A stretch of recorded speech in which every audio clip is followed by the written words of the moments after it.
I want us to stay friends since he came back. My fiancé said this holding our new apartment key. I took it calmly, said nothing, and walked out into the Charleston night. I am Mason, 29M, water treatment facility engineer. Been with Paige, 27F, for 3 years. Engaged for 8 months. She produces environmental podcasts and has this passion for storytelling that first drew me to her. We met at a sustainability conference where she was interviewing experts about water quality issues while I was presenting new filtration technology. She had this way of asking questions that made complex engineering feel urgent and important. "You are not just cleaning water," she said. "After my presentation, you are protecting entire communities." I fell for her intelligence before I even noticed how beautiful she was. When I proposed 18 months later at the same conference venue, she cried and said she would never felt so understood. We spent months planning our Charleston wedding, touring venues overlooking the harbor, tasting caterers who specialized in locally sourced seafood. Everything was perfect until Garrett returned from overseas. He had been covering environmental crimes in Southeast Asia for 2 years, exposing corporate pollution poisoning river systems. Paige had worked with him before he left, producing audio content for his investigative pieces. She had mentioned him occasionally, always professionally, describing his work as groundbreaking and fearless. When he came back with what he called the story of the decade about American companies dumping chemicals in developing countries, Paige's entire energy shifted. This could change everything. She told me over dinner that first week, "This could actually stop these companies from destroying communities like yours protect." I supported her excitement. Investigative journalism was important work, but then came the late research sessions stretching past midnight. Canceled venue visits because Garrett needed help organizing source materials. Cold dinners I ate alone, while she texted him about interview strategies and legal protections. "This is temporary," she assured me when I mentioned feeling disconnected. "Once we get the story published, things will go back to normal."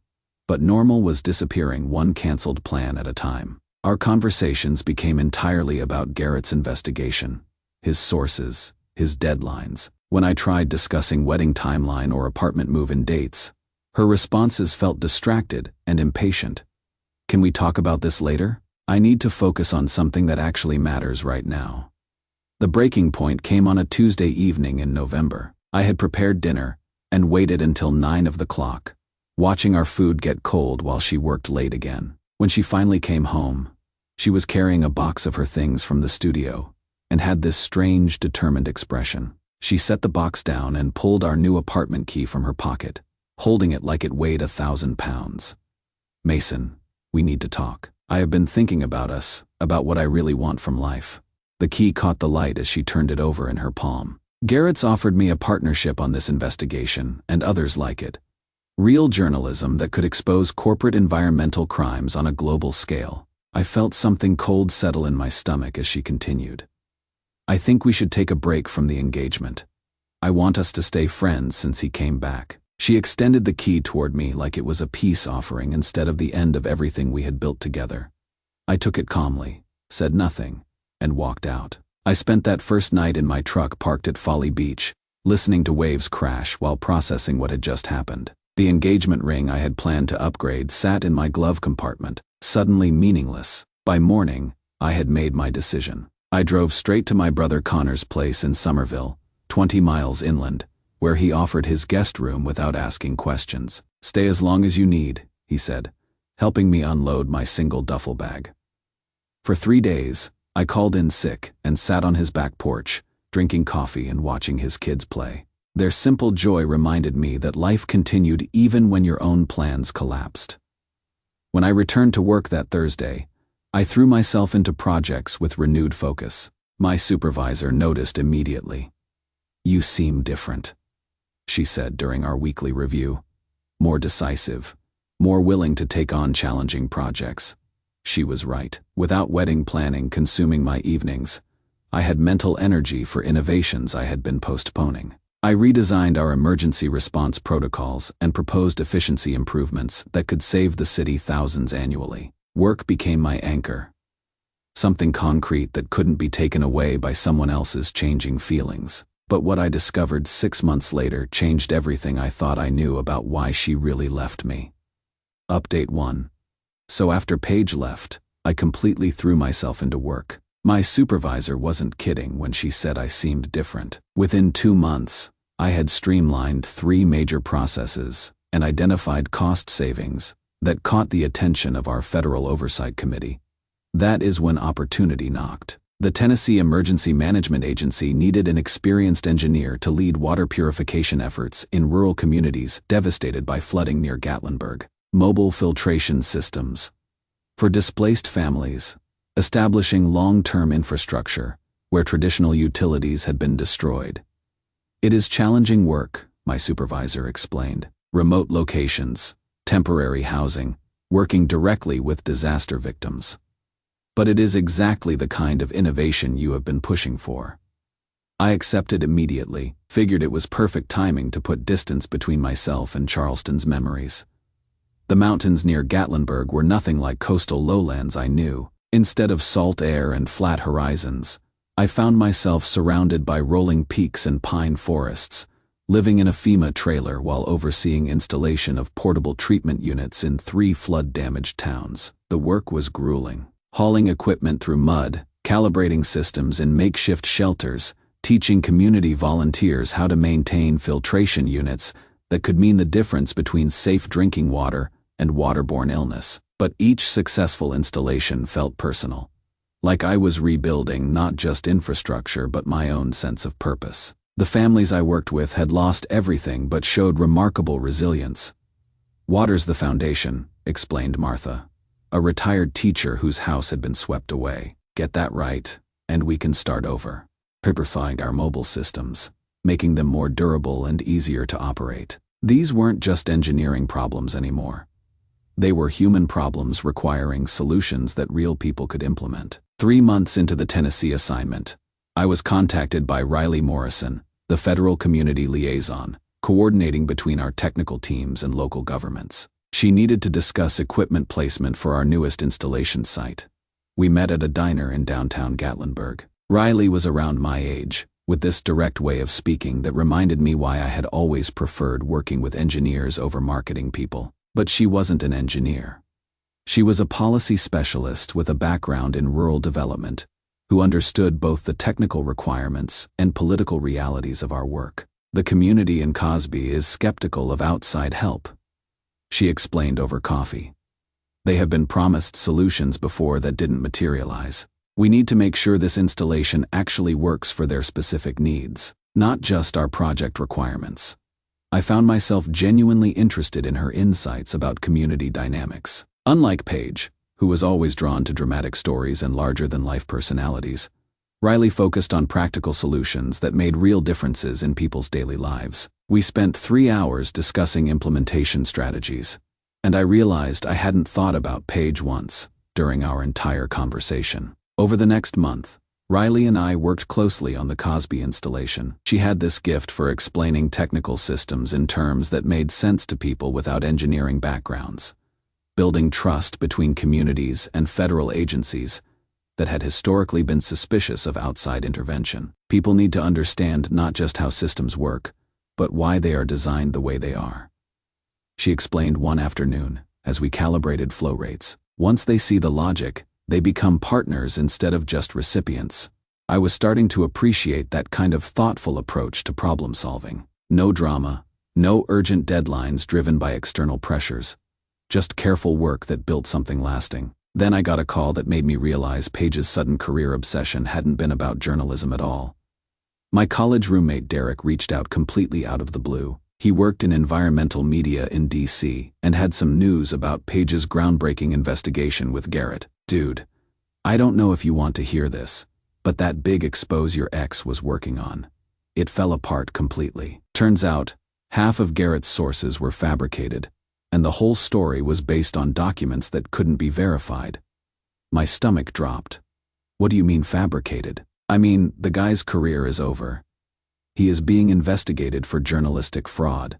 The publication that was going to run the story is facing a lawsuit. Your ex-man. She has been completely hung out to dry." I sat in my trailer that night, processing this information. Paige had blown up our engagement for a story that didn't exist, with a man whose entire investigation was built on lies. But what really got to me was realizing that even if the story had been legitimate, she had still chosen excitement and drama over our partnership. The fraud just made it clearer that she had been chasing something that was never real to begin with. The next morning, Riley stopped by my trailer with coffee and noticed I seemed distracted. Everything. Okay, you look like you got some bad news. I found myself telling her the whole story, about Paige, about Garrett, about how I had ended up in Tennessee running from a relationship that imploded over a journalism project that turned out to be completely fake. Riley listened without judgment, asking thoughtful questions that helped me process what had happened.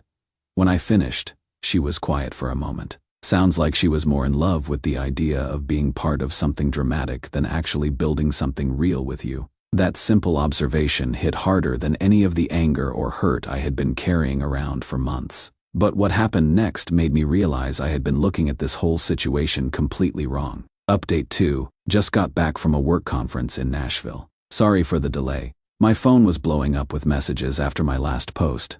Thanks to everyone who said I wasn't crazy for feeling blindsided by all this. So after Riley and I talked about the whole Paige situation, something shifted between us. Not romantic immediately.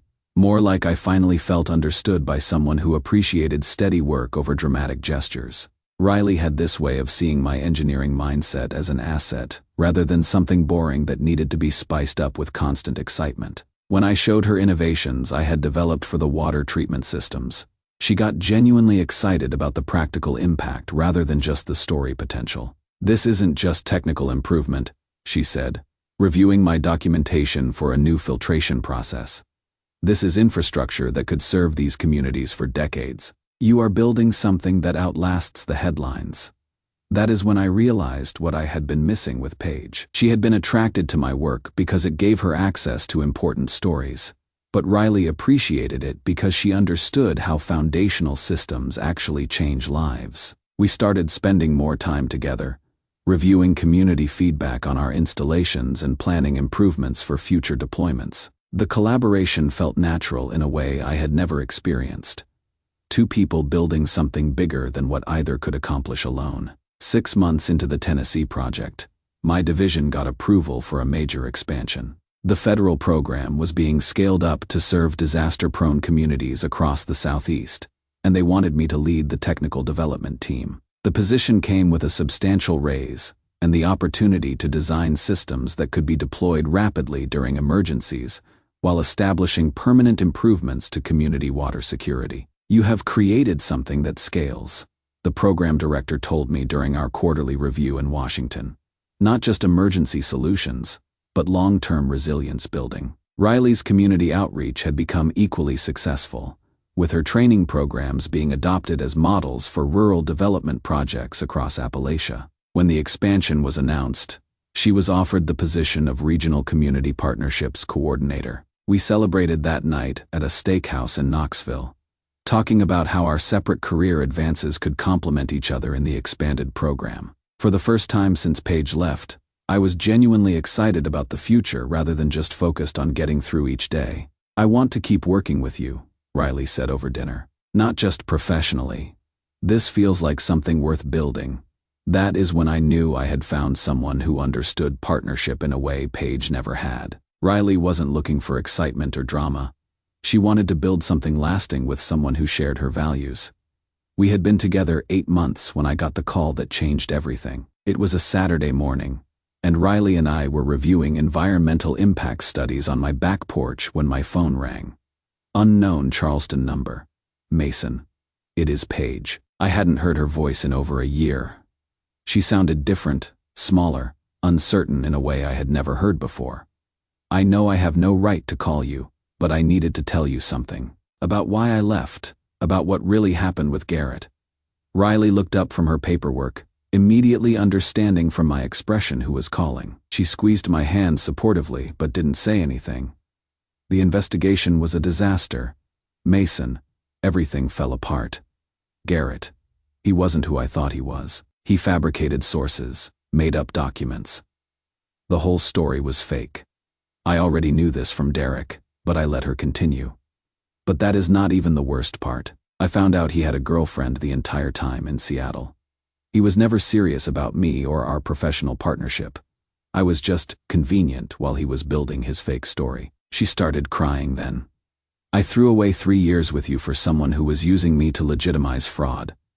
I lost my job, my reputation, everything. I have been trying to rebuild for months, but I keep thinking about how stupid I was to give up the best thing in my life. Riley was watching my face carefully, ready to give me space if I needed it, but also clearly prepared to support whatever I decided. I am calling because I heard through mutual friends that you are doing amazing work in Tennessee. Federal contracts, leading a whole program. I am so proud of you, Mason. And I am so sorry I wasn't there to support you when you were building all this. There was a long pause. Then she asked the question I knew was coming. Is there any chance? Could we try again? I know I messed up everything, but I have learned from it. I understand. Now what I lost. I looked at Riley, who was calmly reviewing her paperwork, but clearly listening. This woman who had supported my work from day one, who had helped me build something meaningful, who had never made me feel like I needed to be more dramatic or exciting to earn her attention. Paige, I said finally, I am glad you called to apologize. I needed to hear that, but I am with someone now. Someone who appreciates the kind of partnership you were looking for with Garrett, but wants to build it with me. The silence on the other end stretched for nearly a minute. Is she good to you? Paige asked finally. I looked at Riley, who was now smiling softly while pretending to focus on her work. She is exactly what I needed. Someone who sees steady as strong instead of boring. When I hung up, Riley set down her papers and moved closer to me on the porch swing. How are you feeling? She asked. Grateful, I said, honestly. Grateful that she left. Grateful that I found this work. And grateful that I found you. But the next morning brought a development I never expected. One that would test everything Riley and I had built together. Final update. Writing this from our new place in Asheville. Riley and I relocated here 6 months ago when my promotion evolved into leading a federal division developing water infrastructure for climate resilience. She is managing community partnerships for rural development projects across the region. After Paige's call, I thought that would be the end of it. Closure achieved. Moving forward with Riley. Case closed. But life had other plans.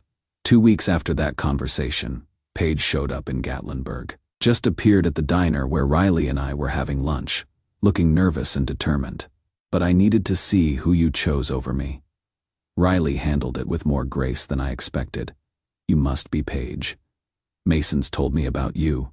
Would you like to sit down? What followed was the most mature conversation I had ever been part of. Paige admitted she had driven to Tennessee, hoping to convince me to give her another chance. But seeing Riley and me together made her understand why I had moved on. You two work, she said simply. The way you communicate, the way you support each other's ideas. I never gave Mason that kind of partnership. Riley was incredibly kind throughout the conversation, even offering insights that helped Paige process what had happened with Garrett and her career. Excitement feels like passion when you are young, Riley said, but partnership is what sustains you long term. Mason doesn't need someone to make his life more dramatic. He needs someone who appreciates the foundation he builds. When Paige finally left that day, she shook Riley's hand and thanked her for the kindness. Take care of him, she said. He deserves someone who knows how lucky they are. Riley smiled. I absolutely do. The next day, Paige sent a final text. Thank you both for yesterday. I am going to delete your contact information now, not out of anger, but because you have clearly built something beautiful together, and I don't want to interfere with that. I hope you are happy, Mason. You deserve it. I showed the message to Riley, who nodded approvingly. That took maturity. Maybe she finally learned something from all this. 6 months later, we are settled in our Asheville house, working on projects that feel meaningful while building something personal that is based on mutual respect rather than constant drama. Riley brings coffee to my home office on Saturday mornings when I am reviewing project proposals. I help her organize community training materials for water safety workshops she conducts in rural schools. This is what partnership actually looks like, she said one evening, as we reviewed environmental impact studies together. Two people building something bigger than what either could accomplish alone. The water infrastructure work is expanding rapidly as climate change creates more frequent disasters. My team has developed systems that can be deployed within hours while establishing permanent community improvements. Riley's outreach programs are being adopted across Appalachia. We talk about marriage occasionally, but without the urgent pressure that characterized my relationship with Paige. I want to marry you, I told Riley one morning while we were installing a monitoring station near our house. But I also love what we are building right now. She smiled, adjusting equipment with steady hands. Same. We will know when the timing feels right. No rush. That confidence in our future without needing to define every detail immediately feels like proof. I finally found the right partner. When Riley posted a photo of me working on a mountain installation with the caption "Steady hands build lasting things," I felt deep contentment about the life we have created. The image showed me alone in beautiful scenery, but it represented everything we have accomplished as a team. Some people chase excitement and mistake chaos for passion. Real partnership is building something that can weather any storm together. Riley and I have created exactly that, and I have never felt more certain about any decision in my life. Last month, I heard through Charleston friends that Paige took a job with a nonprofit in Portland, doing communications work for clean water initiatives. Good for her. She found a way to use her skills for something meaningful without the drama. Sometimes the best thing that can happen is having someone show you exactly why you shouldn't be with them, so you can find who you are actually supposed to build something with.